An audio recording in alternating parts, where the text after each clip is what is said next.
Section 1, Shock Hook/Opening Scene. The room erupted as Senator Rand Paul slammed his fist on the mahogany table, his voice cutting through the hallowed chambers of the United States Senate like a blade through silk. The sound echoed off the marble columns that had witnessed centuries of American democracy, but nothing quite like this. This is fiscal insanity. Paul's words reverberated through the packed gallery as tourists and reporters leaned forward in their seats, smartphones already recording what would become the most explosive political confrontation of the year. The ornate ceiling of the Senate hearing room seemed to tremble under the weight of his fury, while C-SPAN cameras captured every twitch, every pointed finger, every moment of what was about to unfold. President Biden sat calmly at the witness table, his weathered hands folded, his steel-blue eyes fixed on the Kentucky senator with the kind of steady gaze that comes from 5 decades of Washington battles. Behind him, the American flag hung motionless, as if the very republic itself was holding its breath. Paul's face flushed crimson as he jabbed his finger toward the president. "You're bankrupting our children's future with your reckless spending." The accusation hung in the air like smoke from a fired cannon, while senators on both sides of the aisle shifted uncomfortably in their leather chairs. Some covered their mouths in shock. Others reached for their phones, knowing they were witnessing history in the making. The gallery fell into an eerie silence broken only by the mechanical whir of news cameras and the soft scratch of reporters' pens racing across notepads. Tourist groups that had come for a routine civics lesson found themselves front-row witnesses to a political earthquake that would send shockwaves from this marble fortress all the way to kitchen tables in Kansas and coffee shops in California. Biden's response would come in measured words, but the fire in his eyes suggested something deeper was brewing beneath that calm exterior. The tension was suffocating, the stakes astronomical, and every person in that room knew they were about to witness something that would define not just a moment, but a movement. What happened next would expose the fundamental divide tearing America apart, revealing the true character of two men whose collision course had been decades in the making. This wasn't just another Tuesday morning budget hearing in the sterile corridors of power. This was the moment that would determine whether Maria Gonzalez in Phoenix could afford her insulin, whether James Chen in Detroit would see his crumbling neighborhood bridge finally repaired, whether 80-year-old Dorothy Williams in rural Alabama would keep receiving the Social Security checks that kept her lights on and food on the table. The numbers on the congressional budget documents weren't just statistics, they were lifelines. $3 trillion in proposed cuts. Medicare slashed by 40%. Infrastructure spending gutted. Social programs that had lifted millions of immigrant families out of poverty, programs that had built the strongest middle class in human history, now under assault by a senator who had never missed a meal or worried about a medical bill. Paul's libertarian crusade wasn't happening in a vacuum. Across America, families were already choosing between prescription medications and rent payments. Small business owners whose parents had arrived with nothing but hope and determination were watching their communities decay as bridges crumbled and schools fell apart. The stakes couldn't have been higher, and everyone in that marble chamber knew it. But this confrontation represented something even deeper than dollars and cents. It was the eternal American struggle between those who saw government as an obstacle to overcome and those who understood it as a tool to lift people up. It was the battle between cold ideology and warm compassion, between theoretical economics and real human suffering. Paul represented the privileged few who could afford to treat governance like an intellectual exercise, a philosophical debate conducted from the comfort of inherited wealth and political safety. His proposed cuts would never touch his family's private healthcare or his children's elite education. For him, fiscal responsibility was an abstraction, a campaign slogan that sounded principled in fundraising emails. Biden embodied something entirely different. Every line on his face told the story of families he'd fought for, battles he'd waged not for ideological purity but for practical results. He understood that behind every budget line item was a human story, the single mother working 3 jobs, the veteran struggling with PTSD, the elderly couple who had worked hard their entire lives and deserved dignity in their golden years. The tension in that room wasn't just political theater. It was the collision of two Americas. One that believed compassion was weakness, that helping people was somehow un-American. Another that understood the true strength of a nation could only be measured by how it treated its most vulnerable citizens. Television screens across the country were tuned in, but most Americans had no idea they were watching the defining moment of their economic future unfold in real time. Social media was already buzzing with clips and commentary, but the full magnitude of what was happening hadn't yet hit the public consciousness. Paul thought he held all the cards. His prepared talking points, his constitutional arguments, his libertarian philosophy that played so well with his base, he was confident this would be another routine dismantling of big government spending. But the veteran statesman had been preparing for this exact moment his entire career. 50 years of legislative battles, countless hearings, endless negotiations across party lines had forged Biden into something Paul had never encountered before. What Paul didn't know was about to change everything. Randall Howard Paul didn't choose his destiny, it chose him. Born into the libertarian aristocracy as the son of Ron Paul, the legendary Texas congressman who built a political empire on the dream of dismantling government itself, Rand inherited more than just a name. He inherited a worldview that saw complexity as weakness and compromise as betrayal. From his privileged perch in the Paul political dynasty, government wasn't something that helped people, it was the enemy of freedom itself. While other children grew up learning that democracy meant working together, young Rand learned that true patriotism meant tearing the system down, brick by brick, regulation by regulation, program by program. His path to power was paved with intellectual arrogance wrapped in the seductive language of constitutional purity. Duke University, medical school, a comfortable ophthalmology practice, every step reinforced his belief that success came from individual merit alone, that those who struggled simply hadn't tried hard enough. The irony that his political career was launched on his father's name and donor network never seemed to occur to him.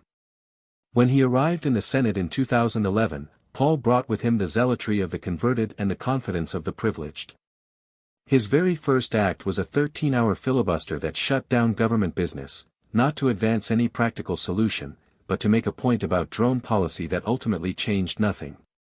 It was political theater disguised as principled leadership, and it set the tone for everything that followed. Year after year, Paul perfected the art of the dramatic gesture. He blocked disaster relief for hurricane victims because it wasn't paid for. He threatened government shutdowns over spending bills that would fund veterans' health care. He opposed infrastructure investment while roads crumbled in his own state of Kentucky. Each stand was presented as constitutional heroism, each obstruction wrapped in a flag of fiscal responsibility. But the human cost of his ideology never seemed to register. When Paul voted against extending unemployment benefits during the pandemic, he didn't see the faces of the restaurant workers and small business owners in Louisville who couldn't pay rent. When he opposed funding for community health centers, he didn't think about the immigrant families in Lexington who had nowhere else to turn for medical care. To Paul, these weren't people with stories and struggles, they were statistics in his grand theoretical framework. His political calculation was cynically brilliant. In an age of social media and viral moments, Paul understood that outrage generated more attention than accomplishment. A fiery speech about government overreach would earn him more headlines than the quiet work of actually governing. His base loved the performance, his donors rewarded the ideology, and his colleagues learned to work around his predictable obstructionism. Paul's trademark move became the surprise objection, the last-minute hold on critical legislation, the grandstanding speech that brought Senate business to a grinding halt. He blocked everything from 9/11 first responder funding to anti-lynching legislation, each time claiming some higher constitutional principle that conveniently aligned with maximum media coverage. What Paul never seemed to grasp was that his rigid adherence to libertarian orthodoxy wasn't strength, it was intellectual cowardice. True leadership required the courage to compromise, to find solutions that might not be ideologically pure but actually helped people. Paul's version of principle was really just an excuse to avoid the hard work of governing in a diverse democracy. His sheltered worldview left him completely unprepared for opponents who understood that politics wasn't a debate club exercise, but a matter of life and death for millions of Americans. Paul could quote Ayn Rand and recite constitutional amendments, but he had never sat with a family choosing between medicine and groceries, never looked into the eyes of a veteran sleeping under a bridge, never felt the weight of responsibility that comes with actually caring about outcomes rather than just ideology. The Kentucky senator's greatest weakness was also his defining characteristic: he genuinely believed his own rhetoric. Paul had convinced himself that his theatrical opposition to government spending made him a constitutional hero, that his predictable obstructionism was actually principled leadership. He had surrounded himself with true believers who reinforced his worldview and shielded him from the real-world consequences of his positions. As he sat in that Senate hearing room, finger pointed at Joe Biden, Paul thought he was David facing Goliath. He had no idea he was actually a privileged ideologue about to face a master craftsman of American democracy who understood something Paul never would, that governing isn't about being right, it's about getting results that make people's lives better. Joseph Robinette Biden Jr. learned his first lesson about government on the streets of Scranton, Pennsylvania, where his father sold cars and his mother cleaned other people's houses to keep food on the table. In the Biden household, politics wasn't theoretical, it was personal. When his father struggled to find steady work, when medical bills piled up, when the family had to move to Delaware chasing better opportunities, young Joe understood that government policies had real consequences for real families. The stutter that plagued his childhood taught him something Rand Paul would never understand, that strength comes not from never falling down, but from getting back up every single time. Hours spent practicing speeches in front of mirrors, enduring the cruel laughter of classmates, fighting through the frustration of words that wouldn't come. These weren't just personal challenges, they were preparation for a life spent fighting for people who had been counted out, written off, left behind. At 29, Biden became one of the youngest senators in American history, but tragedy struck before he could even be sworn in. His wife Nylia and one-year-old daughter Naomi were killed in a car accident while Christmas shopping, leaving him a widowed father of 2 young boys fighting for their lives in a hospital bed. Most men would have quit, walked away, chosen the easier path of private grief and personal rebuilding. Instead, Biden made a choice that would define his entire career. He would commute 90 minutes each way on Amtrak from Washington to Wilmington every single night to tuck his sons into bed, to be there for homework and Little League and 1,000 small moments that make up a childhood. For 36 years, he rode those rails, earning the nickname Amtrak Joe, from conductors who watched him grade legislation while racing home to be a father. This wasn't political theater, this was sacrifice. While other senators worked late into the night cutting deals and building their brands, Biden was reading bedtime stories and helping with math homework. While others flew to fundraisers and speaking engagements, Biden was coaching soccer games and attending school plays. He turned down multiple opportunities to run for president, choosing fatherhood over ambition every single time. But those years of rushing home to Delaware taught Biden something invaluable about the rhythm of American life. He understood that government wasn't something that happened in marble buildings, it was something that touched families at their kitchen tables, in their living rooms, during their most vulnerable moments. Every vote he cast, every bill he authored, every compromise he negotiated was filtered through the lens of a man who knew what it meant to face real crisis with real consequences. When Beau Biden was diagnosed with brain cancer, the cruel cycle repeated itself. Biden watched his eldest son, the Delaware Attorney General, the rising political star, the young man everyone said would one day be president himself, fight a battle that no amount of legislative experience could win. He held vigil at Walter Reed, navigating the same sterile hallways as thousands of other military families whose children had come home broken from wars Biden had voted to fund and support. Beau's death in 2015 broke something in Biden that would never fully heal, but it also crystallized his understanding of what government service actually meant. It wasn't about ideology or party politics or constitutional theory. It was about being there for people when everything fell apart, about building systems strong enough to catch families when they fell, about creating a country where tragedy didn't have to mean devastation. During his 36 years in the Senate, Biden mastered the art that Rand Paul would never learn, the patient work of actually governing. He built relationships across party lines not through grand gestures or viral moments, but through the quiet recognition that his Republican colleagues were fathers and mothers too, that they worried about their children's futures and their parents' healthcare and their community's economic survival. Biden understood the arcane rules of Senate procedure not as weapons to obstruct, but as tools to build consensus. He knew when to fight and when to compromise, when to hold firm and when to bend, when to speak and when to listen. He authored the Violence Against Women Act not through ideological purity but through painstaking coalition building, listening to survivors, working with advocates, finding common ground with conservatives who initially opposed him. As vice president, Biden became Barack Obama's closer, the man who could walk into a room full of hostile Republicans and find a path forward when everyone else saw only deadlock.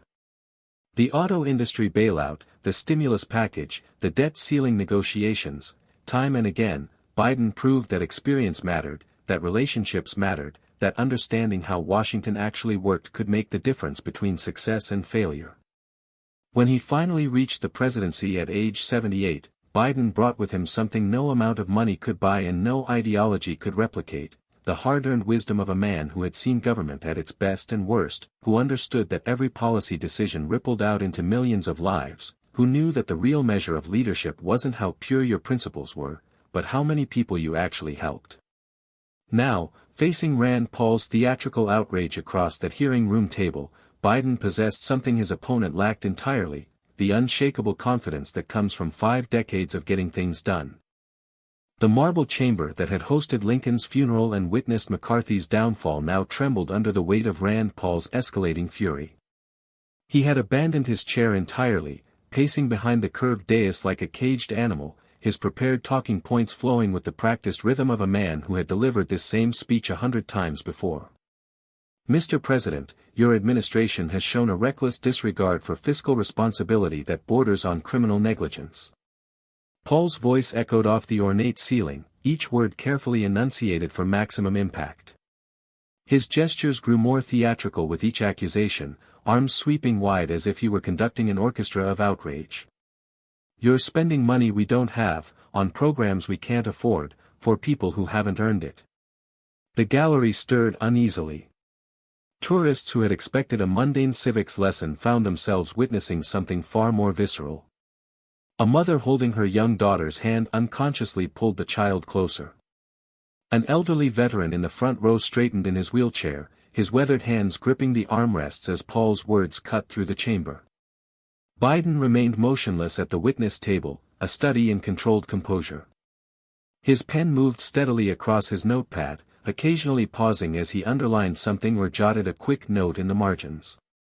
When Paul's accusations grew particularly heated, Biden would look up briefly, offer a slight nod of acknowledgement, then return to his writing with the patience of a man who had weathered far worse storms. Constitutional limits mean nothing to this administration. Paul continued, his face flushing deeper red as his momentum built. He stabbed his finger toward Biden with increasing frequency, each gesture more aggressive than the last.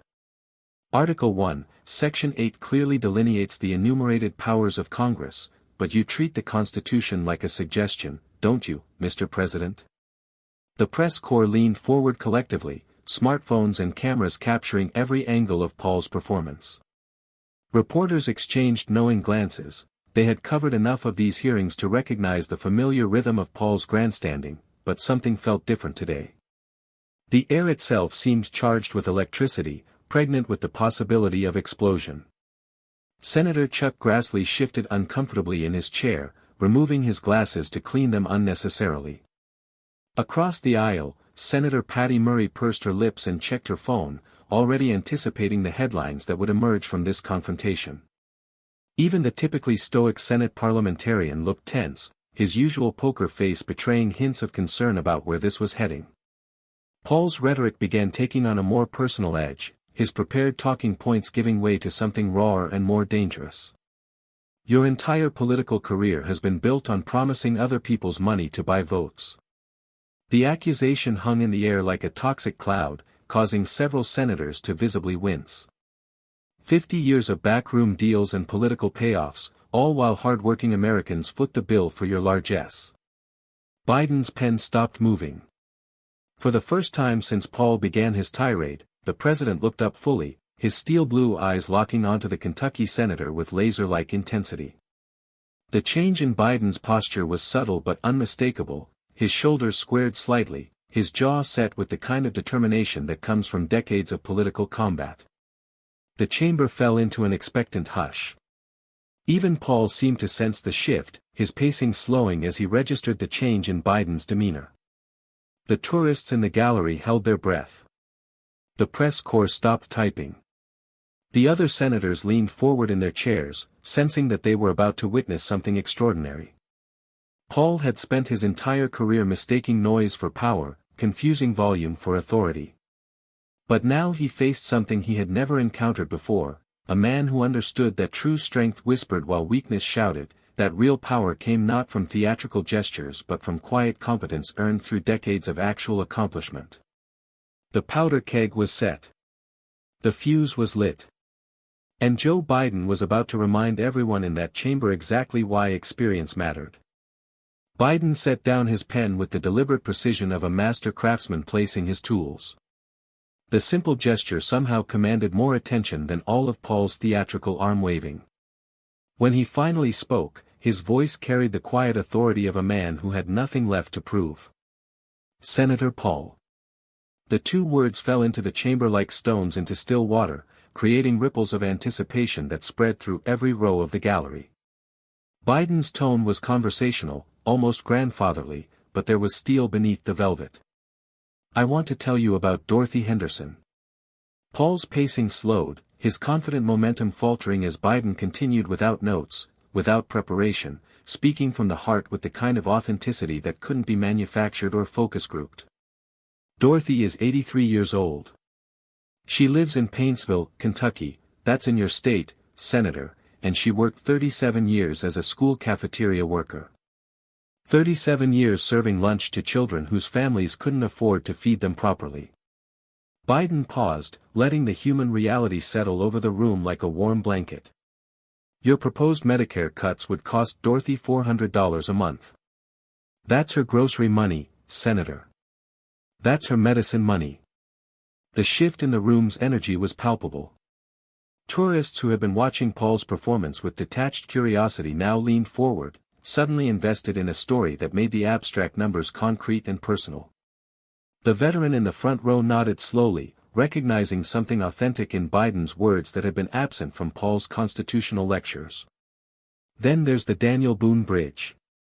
Biden's voice remained steady, measured, but there was something building beneath the surface, like distant thunder before a storm. It carries 30,000 vehicles a day between Kentucky and Ohio. The Army Corps of Engineers rates it structurally deficient. Your own state transportation department says it needs immediate repair. But you voted against the infrastructure bill that would have funded that repair. Twice. Paul had stopped pacing entirely now, standing frozen behind the dais as Biden dismantled his arguments with surgical precision. Sweat had begun to bead on the senator's forehead despite the chamber's air conditioning. His prepared talking points suddenly seemed hollow, disconnected from the flesh-and-blood reality Biden was painting. And let's talk about veterans, Senator, since you mentioned constitutional responsibilities. Biden's eyes never left Paul's face, but his voice carried to every corner of the chamber, drawing in even the most distracted observers. Kentucky has over 300,000 veterans. Men and women who served our country with honor. Your budget cuts would reduce VA funding by 37%. That means longer wait times, fewer counselors, reduced benefits for people who earned every penny through their sacrifice. The press corps was frantically typing now, recognizing that they were witnessing something special. Social media feeds began lighting up with real-time clips and commentary. #BidenSchoolsPaul started trending within minutes as viewers shared the most devastating moments of Biden's methodical takedown. Now, Senator, you talk about constitutional limits and enumerated powers like you invented the Constitution yourself. Biden's voice began to rise slightly, not with anger but with the confidence of a man who had spent decades mastering his craft. But let me share something with you about Article 1, Section 8, since you brought it up. Paul visibly tensed, sensing what was coming but powerless to stop it. Congress has the power to provide for the general welfare of the United States. It says so right there in the Constitution you claim to revere. And you know what the general welfare means, Senator? It means making sure Dorothy Henderson can afford her insulin. It means fixing bridges before they collapse and kill people. It means taking care of veterans who came home broken from wars we sent them to fight. The chamber had fallen completely silent except for the mechanical whir of C-SPAN cameras and the soft click of smartphone cameras capturing every moment. Even the Senate pages had stopped their quiet shuffling to listen. Biden leaned back in his chair, his posture relaxed but his gaze unwavering. But here's what really troubles me, Senator. You've been in the Senate for 13 years. 13 years. And in all that time, can you name one major piece of legislation you've authored that actually helped people? One bridge you've helped build? One veteran you've housed? One grandmother whose life you've made easier? The question hung in the air like a challenge thrown down at dawn. Paul opened his mouth to respond, then closed it, then opened it again. For the first time in his political career, the man who had built his reputation on having an answer for everything found himself speechless. Biden wasn't finished. I can name mine, Senator. The Violence Against Women Act reduced domestic violence by 64%.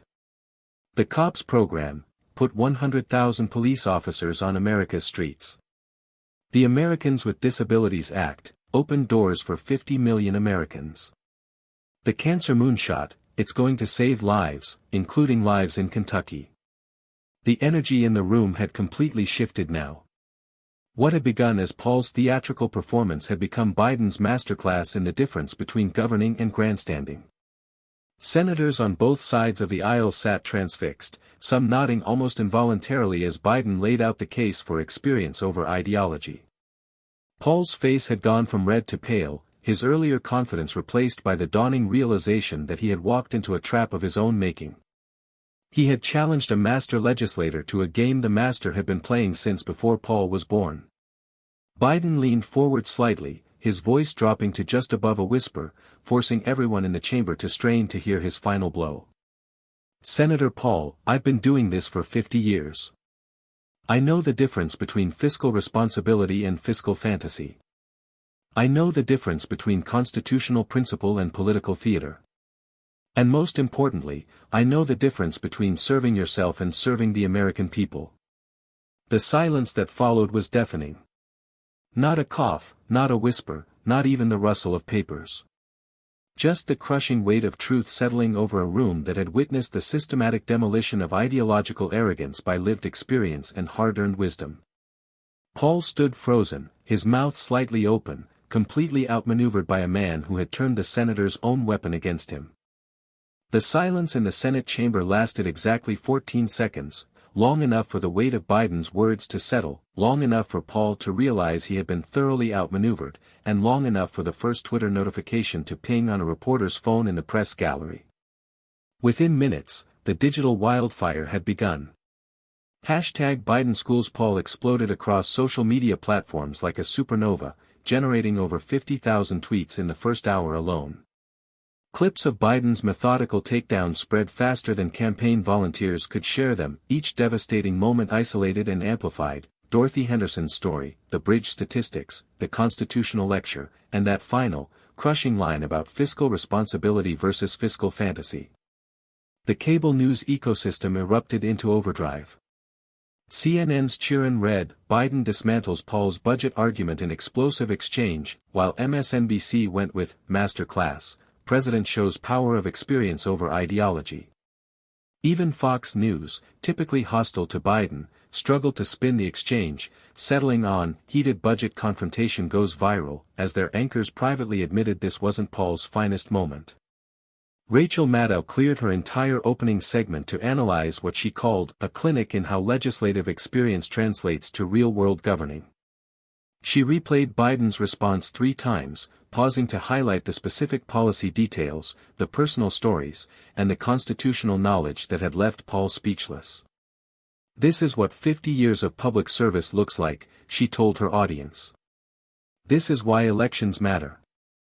On the other side of the spectrum, Tucker Carlson found himself in the uncomfortable position of defending Paul's performance while clips of the senator's stunned silence played on repeat.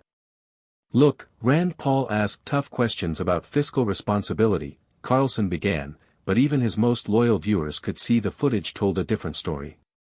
Conservative commentators on Twitter began distancing themselves, with several prominent voices quietly acknowledging that Paul had been outgunned and outclassed. The international press took notice with barely concealed fascination.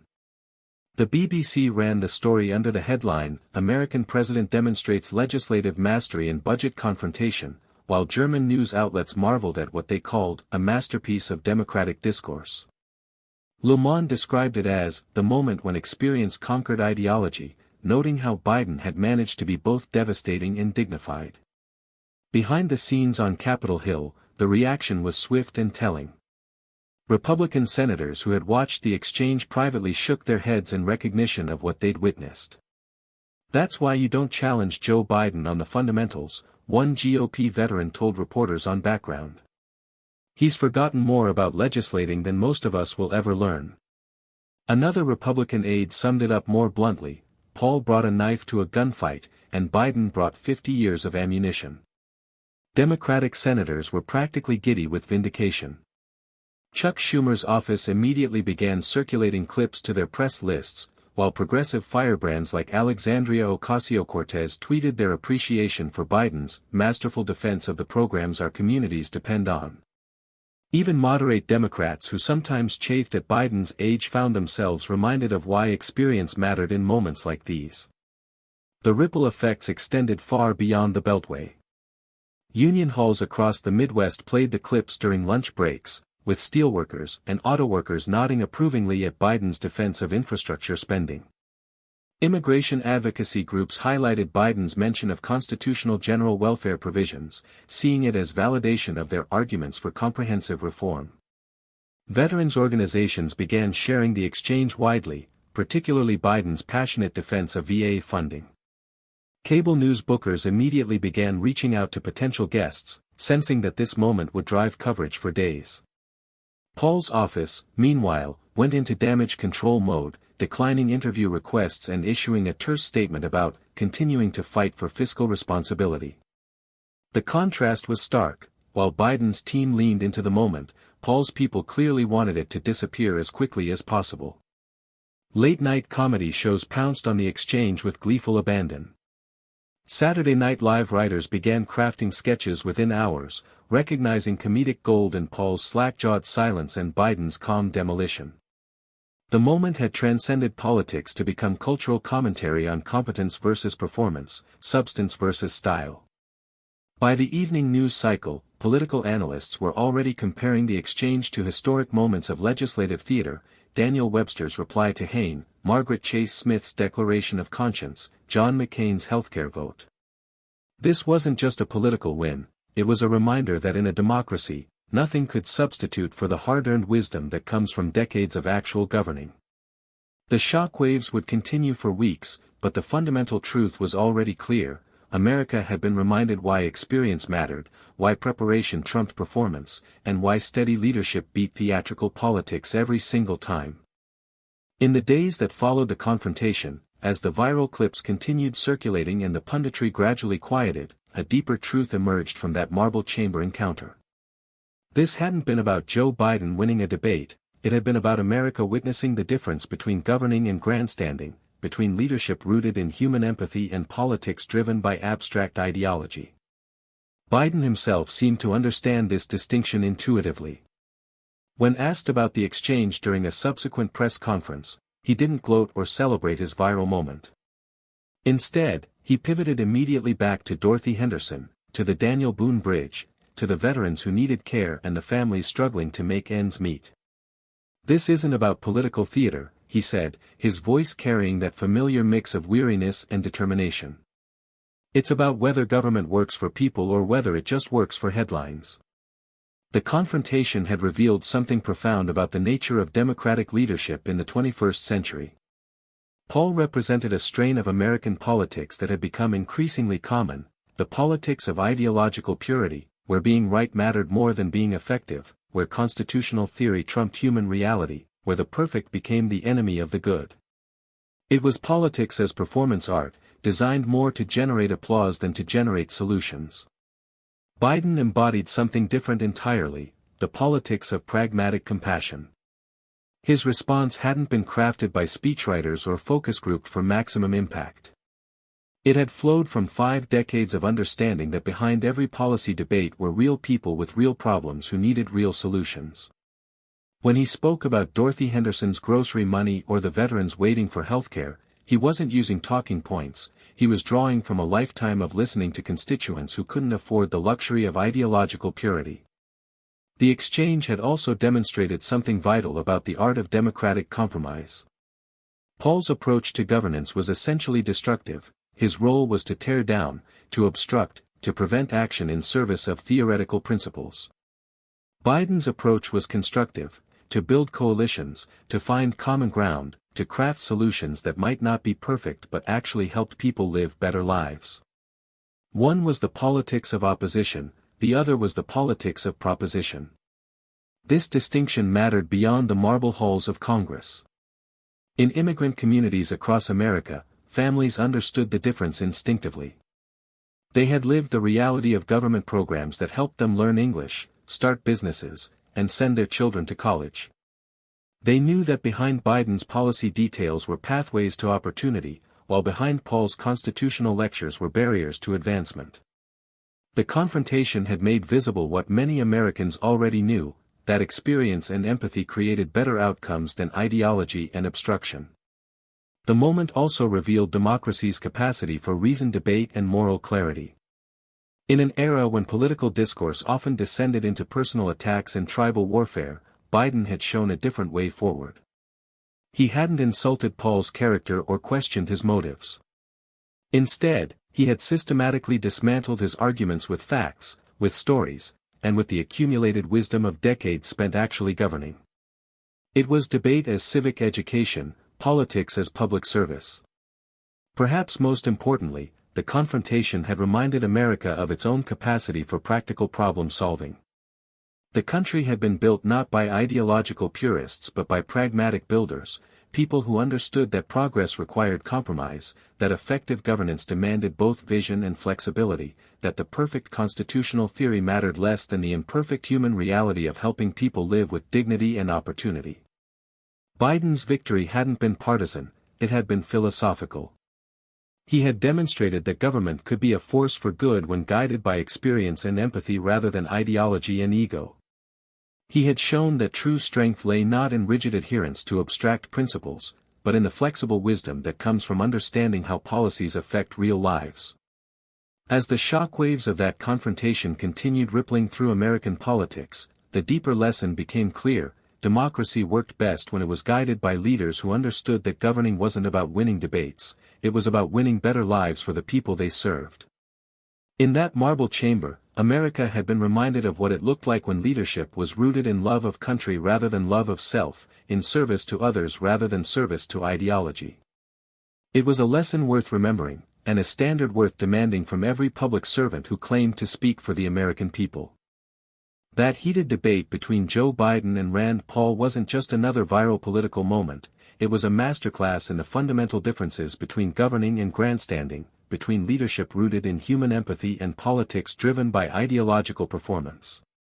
When the dust settled and the social media buzz quieted, what remained was a crystal-clear demonstration of why experience matters, why preparation trumps performance, and why decades of actually helping people will always defeat years of simply opposing everything. Biden's surgical dismantling of Paul's arguments revealed the hollow core of performative politics. While Paul brought constitutional theory and theatrical outrage, Biden brought Dorothy Henderson's grocery money and the Daniel Boone Bridges structural deficiency reports. While Paul offered ideological purity, Biden delivered practical solutions forged through 50 years of understanding that behind every policy debate are real families with real problems who need real help. This confrontation exposed the choice American voters face in every election: leaders who understand that government exists to serve people, or politicians who see governance as an intellectual exercise in ideological consistency. Biden proved that true strength comes not from never compromising, but from knowing when to stand firm and when to find common ground in service of the common good. If you believe that experience matters in leadership, that empathy trumps ideology, and that governing should be about helping people rather than generating headlines, then this channel is for you. Hit that subscribe button to join a community that values substance over theater, solutions over slogans, and leaders who understand that their job isn't to win debates, it's to win better lives for the people they serve. Share this video if you think America needs more leaders like Biden who bring decades of wisdom to the table instead of just talking points and Twitter strategies. Drop a comment below with your thoughts on what makes effective leadership. Do you want politicians who fight for principles, or leaders who fight for people? Join us as we continue exposing the difference between political performance and public service, because at the end of the day, it's not about who wins the debate, it's about who wins for the American people.